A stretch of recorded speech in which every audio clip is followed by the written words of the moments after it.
تو آج کی کہانی ایک ایسی فیملی کی ہے جو بہت امیر تھی۔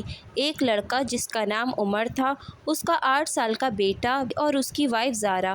عمر کو کار بہت پسند تھی اور وہ خود ایک کار میکینک تھا۔ پھر اس نے اپنی محنت سے کارز کا بزنس شروع کیا اور دیکھتے ہی دیکھتے وہ بہت بڑا بزنس مین بن گیا اور آج کارز کے بزنس میں عمر کی کمپنی نمبر 1 تھی۔ لیکن اس کی شادی کو لے کر وہ بہت ناخوش تھا کیونکہ اس کی وائف اس سے زیادہ اس کے پیسے کو اہمیت دیتی۔ ایک دن دونوں کار میں جا رہے تھے اور آپس میں دونوں میں لڑائی ہو گئی اور ان کی کار کا ایکسیڈنٹ ہو گیا اور عمر کی وائف کومے میں چلی گئی اور ڈاکٹرز نے بتایا کہ اب ان کی یہ حالت ہمیشہ ہی ایسی رہے گی، ریکوری کے بہت کم چانسز ہیں۔ اب عمر اکیلے ہی اپنے بیٹے کی دیکھ بھال کرتا اور دوسری طرف بزنس بھی سنبھالتا۔ اس نے بچے کے لیے میڈ وغیرہ رکھی ہوئی تھی، لیکن اس کا بیٹا صرف عمر سے ہی اپنے سارے کام کرواتا۔ ایک طرف زارا ہاسپٹل میں رہتی، دوسری طرف عمر سارے کام کرتا۔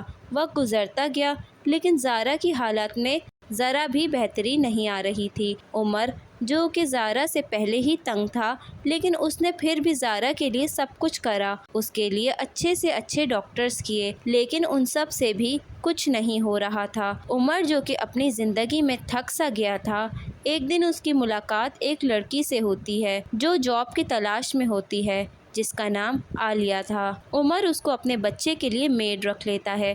عمر کا بیٹا اب عالیہ سے بہت اٹیچڈ ہونے لگا تھا اور عمر اس کی وجہ سے بہت خوش ہونے لگا کہ اس کا بیٹا جو کہ ہر وقت اپنی ماں کی وجہ سے پریشان رہتا تھا، اب تھوڑا ہنس بول لیتا ہے۔ عمر کو بھی عالیہ پسند آنے لگی کیونکہ عالیہ اس کے بیٹے کا بالکل ماں جیسا خیال رکھتی تھی اور دیکھنے میں بھی بہت خوبصورت تھی۔ عمر فیصلہ کر لیتا ہے کہ وہ اب عالیہ سے شادی کرے گا، لیکن عمر نے عالیہ کو اپنی پہلی بیوی کا یہ بتایا ہوتا ہے کہ وہ اب اس دنیا میں نہیں ہے۔ عالیہ کے دل میں بھی اس وجہ سے عمر اور اس کے بیٹے کے لیے محبت ہونے کا احساس ہونے لگتا ہے اور بالآخر وہ دونوں خاموشی سے شادی کر لیتے ہیں اور یہ بات کسی کو نہیں بتاتے۔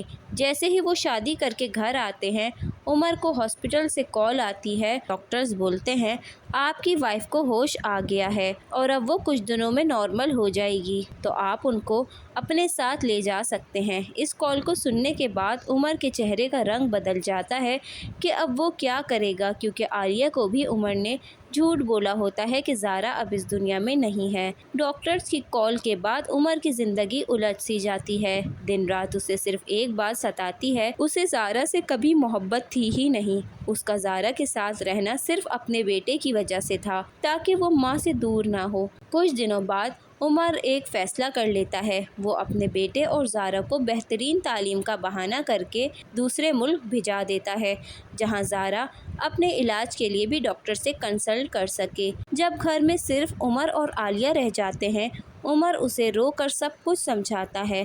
عالیہ، میں نے تم سے جھوٹ بولا۔ زارا کے ڈاکٹرز نے صاف کہہ دیا تھا کہ ان کی زندہ بچنے کی امید نہیں۔ میں نے سمجھا تھا کہ وہ ہمیشہ کے لیے چلی گئی ہے، لیکن جب اسے ہوش آیا تو میں پھنس گیا۔ اب ایک بات میں تم سے سچ سچ کہنا چاہتا ہوں، جو محبت میں تم سے کرتا ہوں وہ کبھی زارا سے نہیں کی۔